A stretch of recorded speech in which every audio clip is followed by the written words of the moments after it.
लग्नानंतर होईलच प्रेम या मालिकेच्या पुढील काही येणाऱ्या भागांचे लेटेस्ट त्याचबरोबर इंटरेस्टिंग अपडेट आपण आपल्या आजच्या या व्हिडिओमध्ये जाणून घेणार आहोत।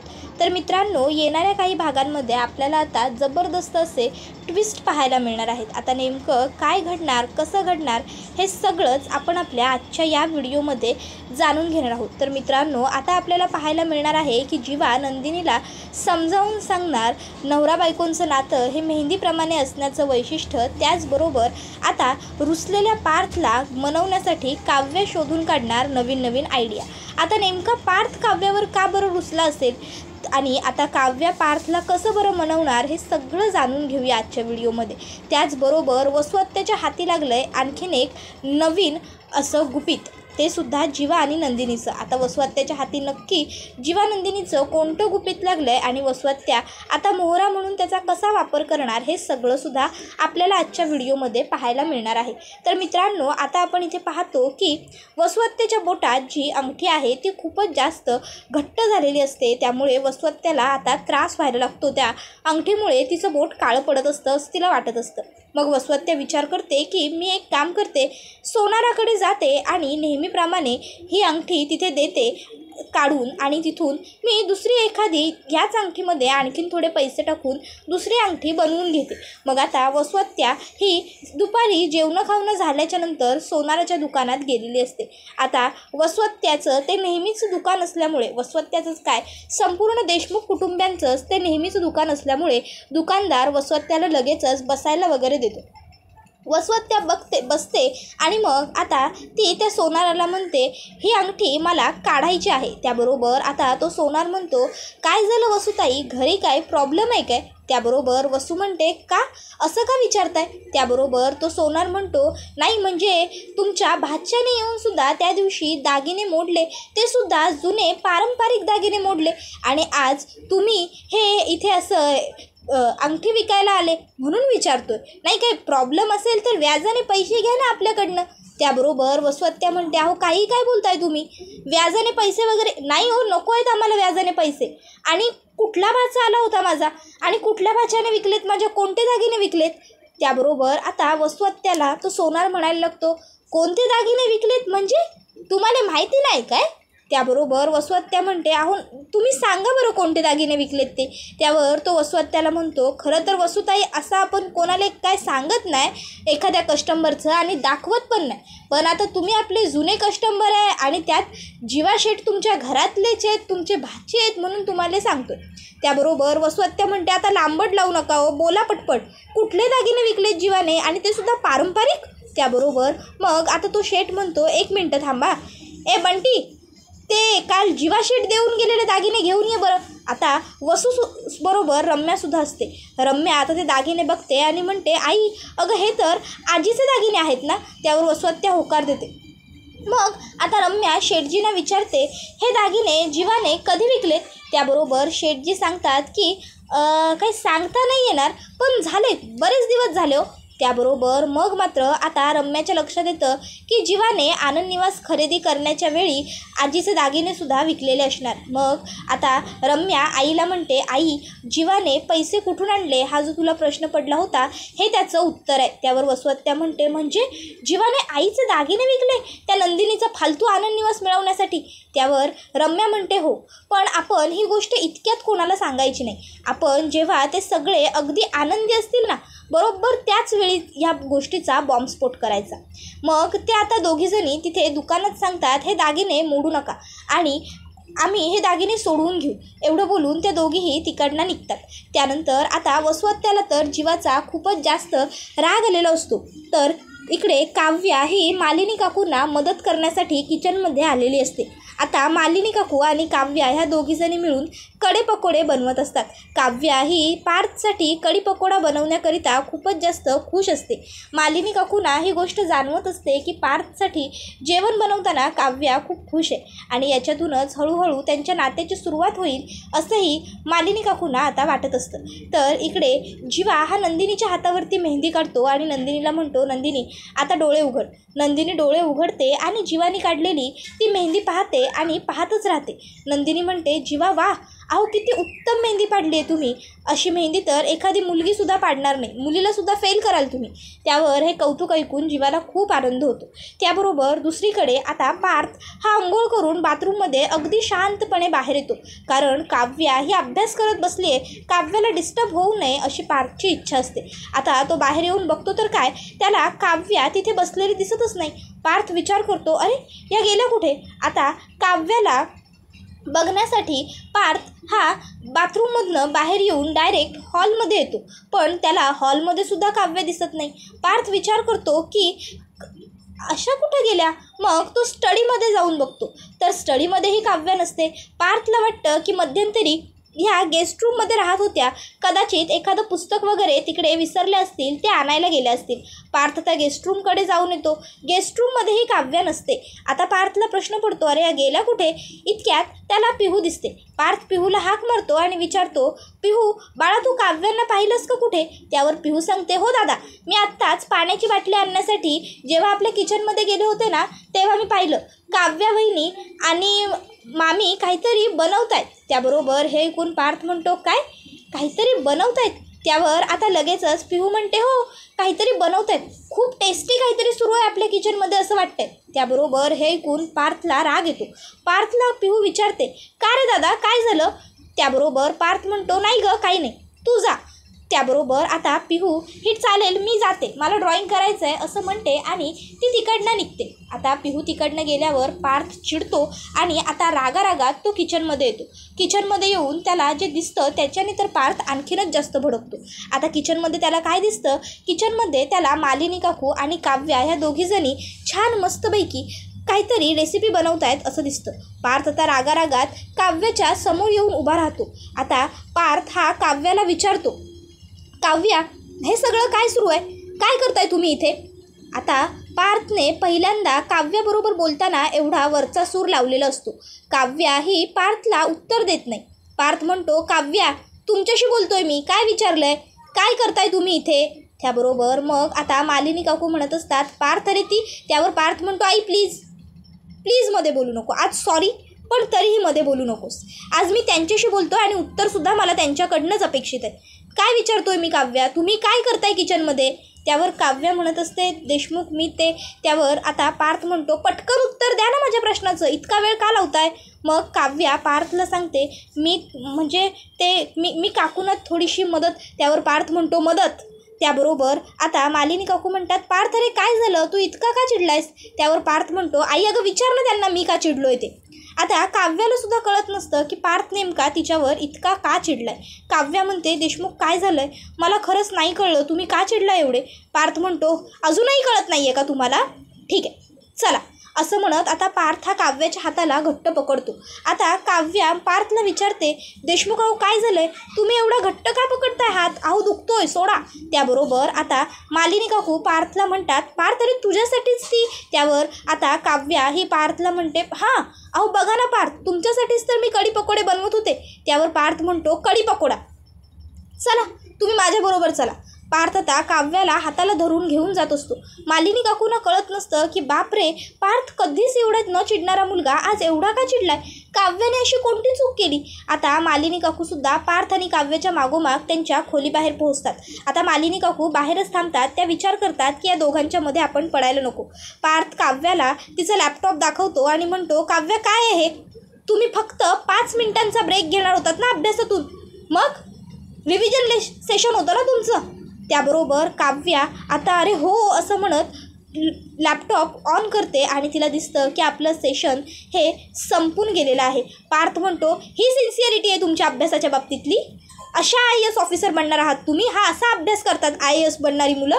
त्याबरोबर मग काव्या ही पार्थला म्हणायला लागते, हे बघा देशमुख खरंच. त्यावर पार्थ म्हणतो, काव्या काहीच एक्सप्लेनेशन एक्सेप्टेबल नाही आहे यासाठी, तुम्हाला कळतंय का तुम्ही किती इनरिस्पॉन्सिबल वागलाय ते. त्याबरोबर काव्या म्हणत असते, हो माझं चुकलं. त्याबरोबर पार्थ म्हणतो, चुकलं म्हणून हे सगळं भरून निघणार आहे का काव्या. त्याबरोबर काव्या म्हणत असते, देशमुख तुम्ही काळजी करू नका, अहो हे सगळं जे काही माझं रिव्हिजन सुटलं आहे ते सगळं मी रात्री पूर्ण करेन ना बसून, तुम्ही का काळजी करताय. पार्थ म्हणतो, हो कराल ना रात्री पूर्ण कराल, पण रात्री जो अभ्यास केला असता तो बुडणारच ना. हा जो पकोडे बनवायला पकोडे तळायला वेळ वाया घालवला तो वेळ परत येणार आहे का काव्या? अहो मी तुम्हाला काय सांगतोय, तुम्ही वेळ वाया घालवू नका. सध्या तुम्ही फक्त तुमच्या अभ्यासावरती फोकस्ड राहा. तुम्हाला कळतंय का, जर तुम्ही अभ्यास असा केला नाहीत ना आणि तुम्ही पहिल्या अटेम्प्टमध्ये कलेक्टर नाही ना झालात तर लोक हेच म्हणतील की तुमचं लग्न झालं ना त्यामुळे तुम्हाला शिकता नाही आलं, तुमची स्वप्न अपूर्ण राहिली. आणि मला लोक काय बोलतील याने काही फरक पडतही नाही हो. लोकांना काय बोलायचीच काम आहेत. पण तुमचं काय, तुम्ही स्वप्न बघितलं होतं ना कलेक्टर होण्याचं. जर माझ्यामुळे तुमचं स्वप्न पूर्ण झालं नाही तर मला कायम या गोष्टीचं रिग्रेट राहील की मी एका मुलीचं स्वप्न पूर्ण होऊ दिलं नाही. कळतंय तुम्हाला? म्हणून मी तुमच्या अभ्यासाच्या इतक्या मागे पडतोय.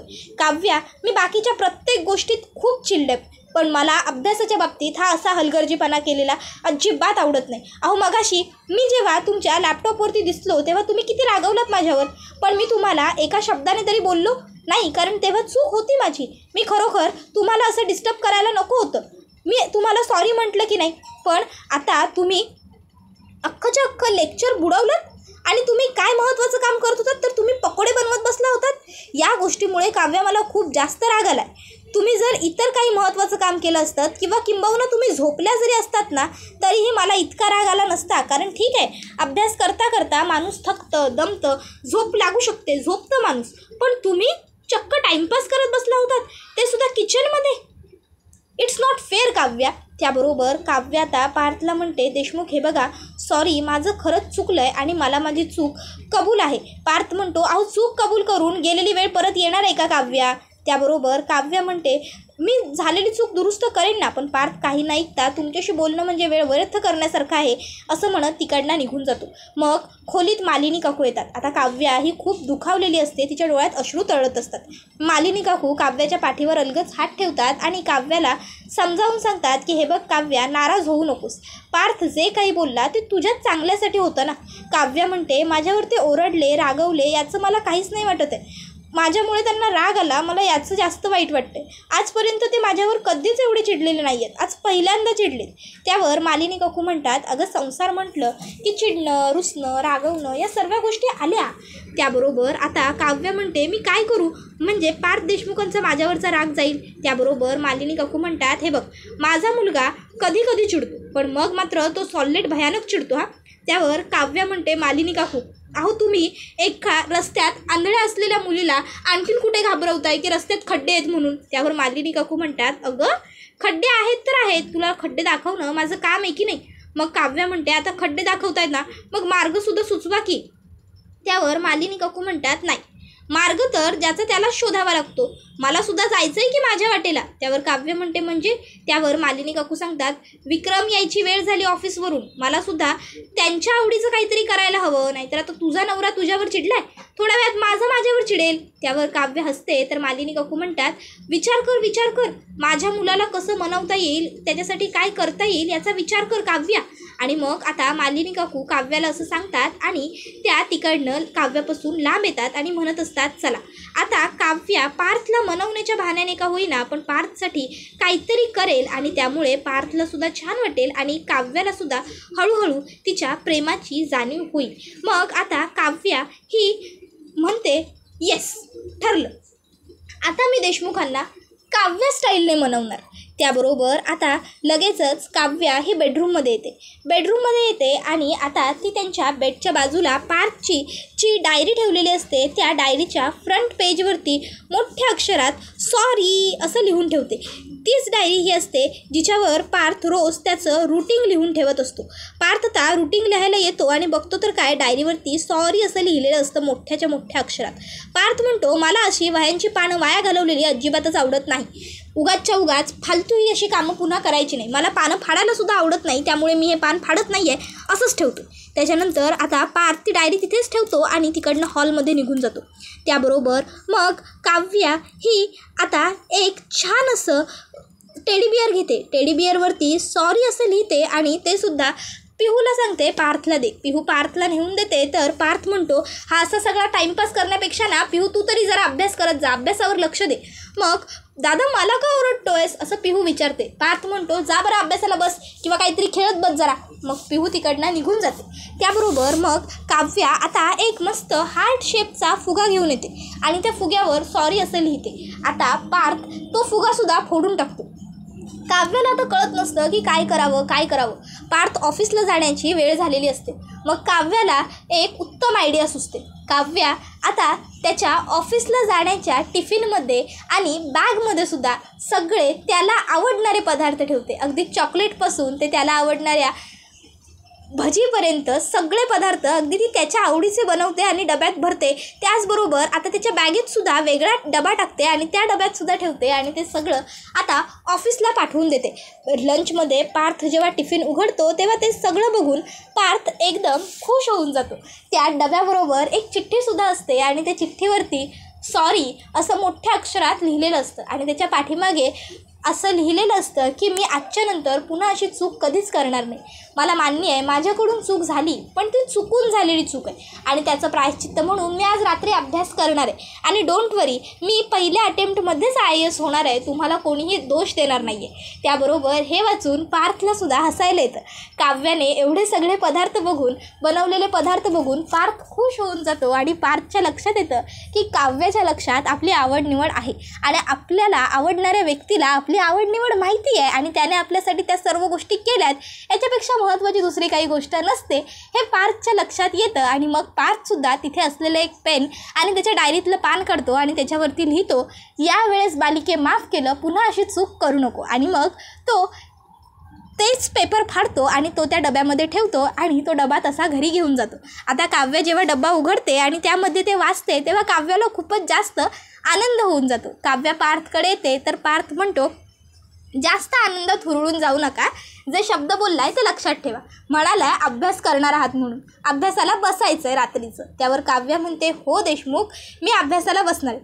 तुम्हाला माहिती आहे का तुम्ही माझ्यावर रागवलं होतात तर मला केवढं प्रेशर आलं होतं ते.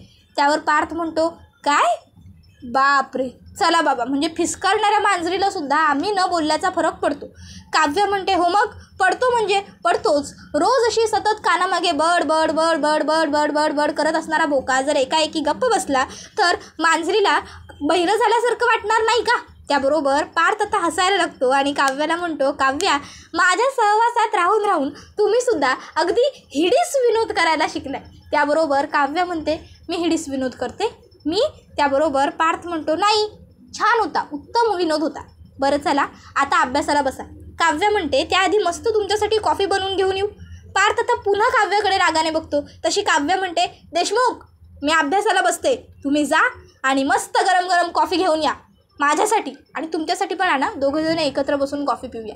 त्यावर पार्थ म्हणतो, ये होईना बात, मस्त माझ्या स्टाईलने कॉफी बनवून घेऊन येतो. आणि मग आता पार्थ कॉफी आणायला जातो तर काव्य आता म्हणत असते, चला फायनली पार्थ देशमुखांचा राग गेला ना, हेच हवं होतं. इतक्यात मालिनी काकू तिकडे येतात. मालिनी काकू काव्याला विचारतात, काय गं मांजरी, गेला का तुझ्या बोक्याचा राग. त्याबरोबर काव्य सांगते, हो काकू, गेला.